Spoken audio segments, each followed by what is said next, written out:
하나님의 말씀 마가복음 13장 33절에서 37절까지의 말씀입니다.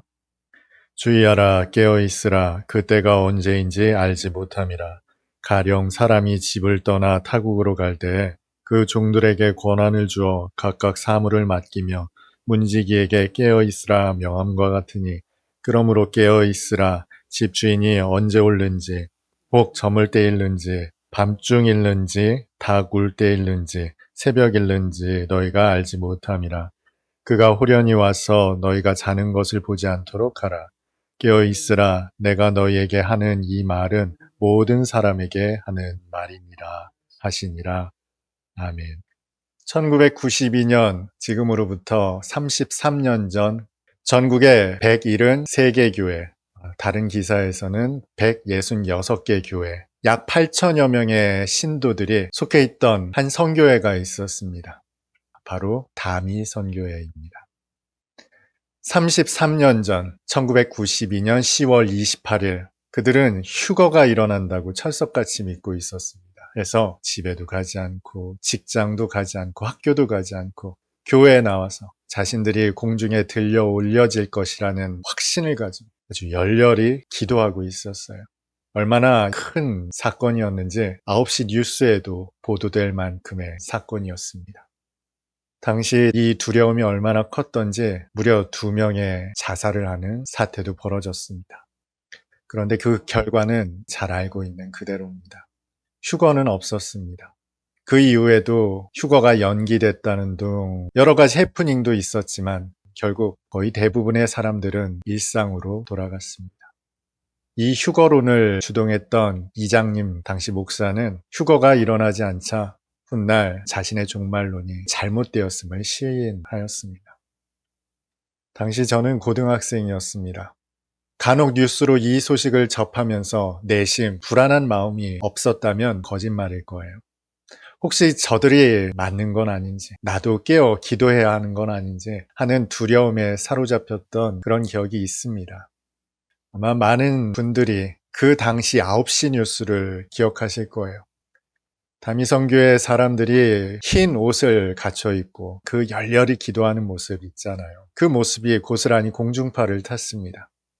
다들 일어서서 하늘로 손을 뻗치고 눈물 콧물 쏟아가며 마치 나 좀 살려주십시오, 나는 좀 데려가 주십시오 하는 밤새도록 기도하던 사람들의 모습이 아직까지도 각인되어 있습니다. 그때 하늘을 향해 손을 들고 기도하던 그분들의 바람은 한 가지였을 겁니다.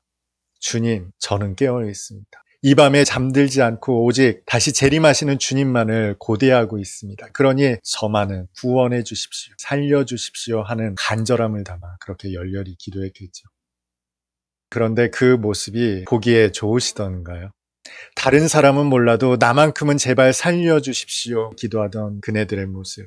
물론 나뿐 아니라 가족도 이웃도 위해서 기도했을지 모르겠습니다만 그들의 그 열렬한 기도와 간절한 바람이 그리스도인의 모습, 십자가에 달려 죽기까지 우리를 사랑하신 예수님의 모습이라고 보기는 어려울 것 같아요. 그리스도인은 한 가지 간절한 바람을 갖게 됩니다. 깨어있게 하여 주시옵소서. 성실한 신실한 그리스도인이라면 깨어있으라는 이 주님의 말씀을 간직하고 살아갑니다. 그래서 늘상 바라죠. 깨어있게 하여 주시옵소서. 모든 교회에서 모든 목회자들이 설교하는 가장 큰 주제 중 하나도 바로 이것일 겁니다. 깨어있으십시오. 이 간절한 바람을 담아 설교하고 기도하는 것이 그리스도인의 본분인 것처럼 우리는 믿고 살아갑니다. 깨어있기를 바라면서. 그런데 여러분, 도대체 깨어있다는 것이 무슨 뜻일까요? 여러분 깨어있으십니까? 물론 이 시간은 낮 시간이니 특별한 업종에 종사하지 않는 분들이라면 이 시간은 깨어있는 시간입니다. 대부분의 보통 사람들이라면 깨어있는 시간이 분명합니다만 여러분 이것이 깨어있는 게 맞습니까? 이것이 성경에서 말하는 깨어있음입니까? 여러분이 생각하는 그리스도인의 깨어있음은 무슨 뜻일까요? 헬라어 원어도 잠들지 않고 지켜본다라는 의미를 담고 있어요. 가장 먼저 떠오르는 인상이 바로 파수꾼이죠. 파수꾼이 적이 쳐들어오지 않는지 깨어있는 것, 아마 깨어있으라는 이 말씀을 들었다면 가장 먼저 떠올리는 것이 이런 이미지일 겁니다. 파수꾼의 이미지. 그렇다면 그리스도인이 깨어있다는 건 도대체 어떤 의미일까요? 잠들지 않고 눈을 크게 뜨고 졸지 않는다. 뭐 이런 뜻일까요? 아니면 세속에 물들지 않고 육신의 정욕에 빠지지 않고 주님만 바라본다. 그런 의미일까요? 술에 취하지 않고 유흥이나 오락에 빠지지 않고 경건한 삶을 살아가는 삶. 이것이 깨어있는 삶입니까? 많은 사람들이 이런 것들을 깨어있는 삶이라고 생각하고 계실 겁니다. 그래서 평소에도 열심히 새벽 기도에 나가고 가급적이면 잠을 줄이고 교회에서 하는 봉사나 섬김에 앞장서고 헌금도 드리고 주일은 반드시 성수하는. 그런데 여러분, 열거했던 이러한 것들을 그리스도인의 깨어있는 삶이라고 생각한다면 결국 우리의 지향점은 다미 선교의 사람들이 열렬히 기도했던 그 모습으로 수렴할 수밖에 없어요. 그렇다면 지금이라도 당장 여러분들은 일상을 거두고 교회로 나와서 기도하며 말씀을 들으며 찬양하는 그 삶으로 수렴되어야 합니다. 그런데 과연 주님께서 말씀하신 깨어있으라는 말씀이 이런 의미일까요? 깨어있으라는 이 말씀에 가장 먼저 떠오르는 한 가지 사건이 있죠. 예수께서 십자가를 지기 직전에 기도하시던 일이 있었습니다. 그때 제자들에게 이렇게 당부하세요. 너희도 여기에서 깨어 기도하라 말씀하셨어요. 주님께서는 저쪽으로 가셔서 땀방울이 핏방울이 되도록 간절히 기도하셨습니다. 제자들에게 돌아와 보니 웬걸요, 제자들은 피곤해서 잠들어 있었습니다. 이때 예수께서 제자들에게 말씀하시죠. 그렇게 잠시라도 깨어 있을 수 없더냐. 이 모습이 우리에게 각인되어 있다 보니 우리의 깨어 있음에 대한 이미지는 이렇게 확고하게 자리 잡아 있습니다. 그렇다면 저와 여러분은 깨어 있지 못한 상태 아닙니까? 우리는 일터로 나가야 합니다. 학교에 공부하러 가야 해요. 도서관에 가야 하고요. 시장에 나가 장사를 해야 합니다. 이런 모습으로는 우리는 깨어 있다고 할 수가 없잖아요. 과거 청년 사역을 할 때 한 청년이 외부에서 한 주간 동안 훈련을 받고 돌아왔습니다.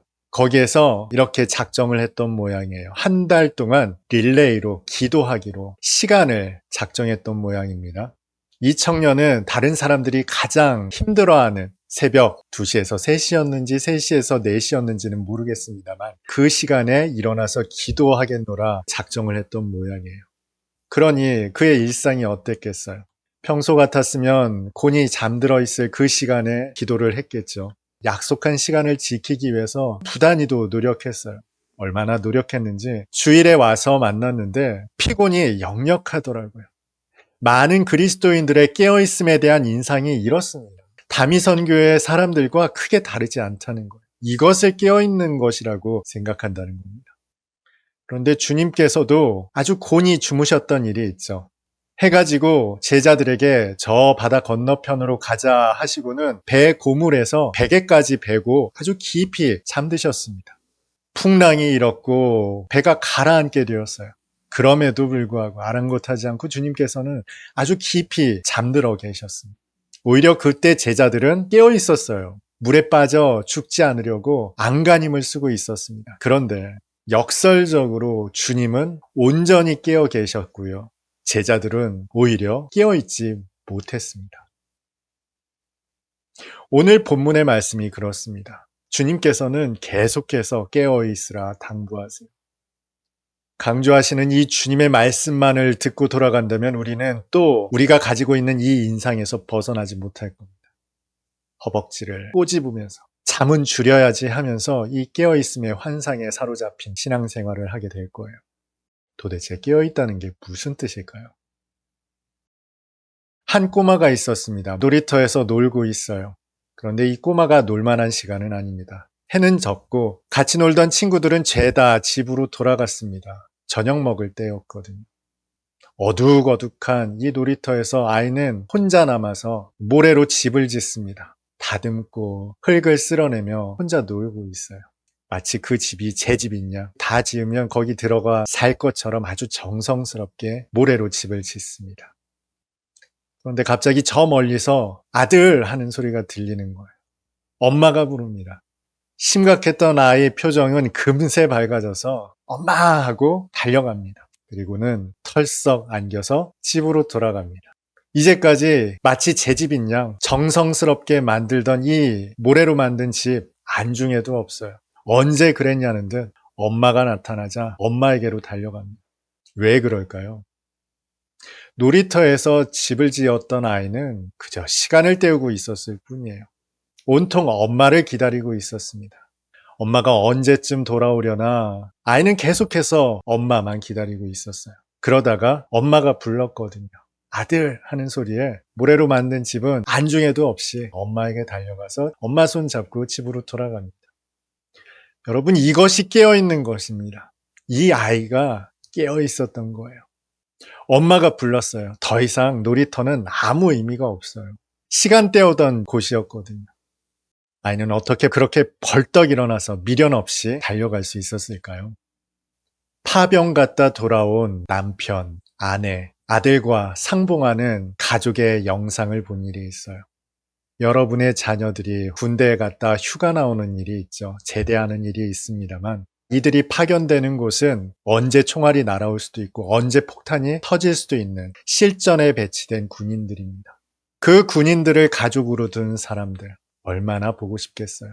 6개월, 1년 내에 돌아오는 경우는 대단히 드뭅니다. 짧게는 1년, 길게는 2년, 3년, 4년 이렇게 오랜 시간 있다 죽을지도 모르는 사선에서 돌아온 내 아들, 내 남편 끌어안고 기쁨의 환희의 눈물을 흘리는 영상을 본 일이 있어요.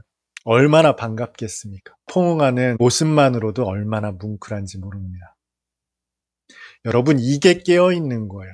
일상의 삶을 살아갑니다. 직장에도 가고요. 학교도 갑니다. 그런데 그 마음 한구석에는 그렇게 간절하게 기다림을 가지고 사랑하는 마음을 가지고 살아가는 거예요. 놀고 있는 거예요. 그러다가 엄마를 만났을 때, 파병간 아들을, 남편을 만났을 때 그 무엇이 엄마를 향해 달려가는데, 아들을 끌어안는데, 남편을 끌어안는데 걸림돌이 될 수가 있겠습니까?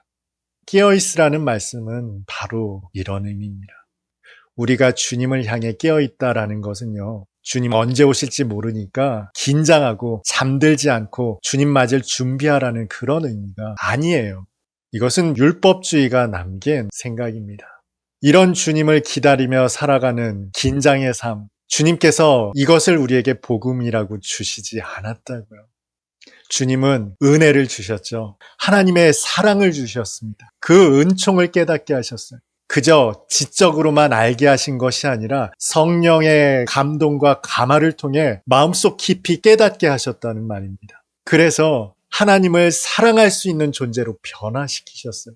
우리가 하나님을 사랑하는 존재가 됐다고요. 마치 아이가 엄마를 정말 사랑하는 것처럼 우리가 진정으로 하나님을 사랑할 수 있는 존재로 변화시키셨습니다. 우리가 이 사랑하는 마음으로 살아가는 것, 이것이 바로 깨어있는 겁니다. 깨어있는 성도는요, 그래서 주님의 말씀이 들려오기만 하면, 그 복음의 메시지가 우리 귀에 들려오기만 하면, 찬양의 소리가 들려오기만 하면 마음이 이끌리는 거예요. 여러분 자녀 중에 군대 보낸 아들이 있습니까? 군복 입고 휴가 나온 장병들만 봐도 애틋하지 않습니까? 일면식도 없는 그 군인들이 왜 그렇게 애틋하게 보입니까? 여러분의 자녀가 군대 가 있기 때문이죠. 그리스도인들이 이와 같습니다. 어디에서 예수님 이야기가 나오면, 찬송 소리가 들리면 우리의 마음이 이끌리는 거예요. 우리가 주님을 사랑하기 때문에 그래요.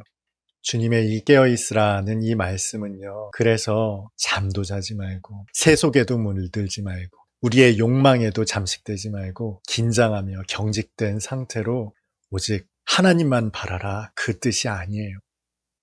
독생자를 우리에게 기꺼이 내어주신, 우리를 그토록 사랑하시는 그 아버지의 사랑을 깨달아 알라는 것입니다. 맛보라는 거예요. 그 사랑으로 하나님을 사랑하라는 뜻입니다. 여러분, 이것이 우리 인위적으로 되는 일입니까? 그래서 교회가 소중합니다. 우리의 마음이 얼마나 연약합니까? 삶을 살다 보면 주님을 사랑하던 마음도, 그 받았던 은혜도 점점 퇴색되어 가는 것이 사실이잖아요. 그런데 믿는 사람들이 만나니, 그 은혜를 아는 사람들이 함께 모이니 나오는 이야기가 예수 이야기예요. 그 은혜 받은 이야기, 말씀의 이야기, 하나님의 사랑 이야기. 그래서 교회가 깨어있음의 마지막 보루가 되는 겁니다. 여러분은 여러분이 예배드리는 그 현장에서 함께 만나는 그 사람들 가운데에서 교회를 온전히 세우셔야 합니다. 하나님의 말씀으로, 그 사랑으로, 그 은혜로 충만하셔야 합니다. 이것이 주님께서 우리에게 주신 깨어있음의 비밀입니다. 새벽에 일어나 교회로 나오는 여러분의 열심과 헌신을 축복합니다. 그러나 그 마음이 혹시 깨어있기 위한 여러분의 몸부림이라면 그 출발점은 이제 달라지셔야 합니다. 여러분이 잠들지 않기 위해, 깨어있기 위해 노력하는 그 노력이 천국에 가기 위한, 구원받기 위한 노력이 아니라 나를 사랑하신 사랑에 감격하여 주님을 구하는, 주님을 사랑하는 그 마음으로 온전하여질 수 있었으면 좋겠습니다. 더 이상 다미선교의 신도들이 가졌던 잘못된 깨어있음의 방향으로 여러분의 신앙을 맞추지 마시길 바랍니다. 그리스도인의 깨어있음은 하나님의 사랑에 대한 나의 사랑의 고백인 것입니다.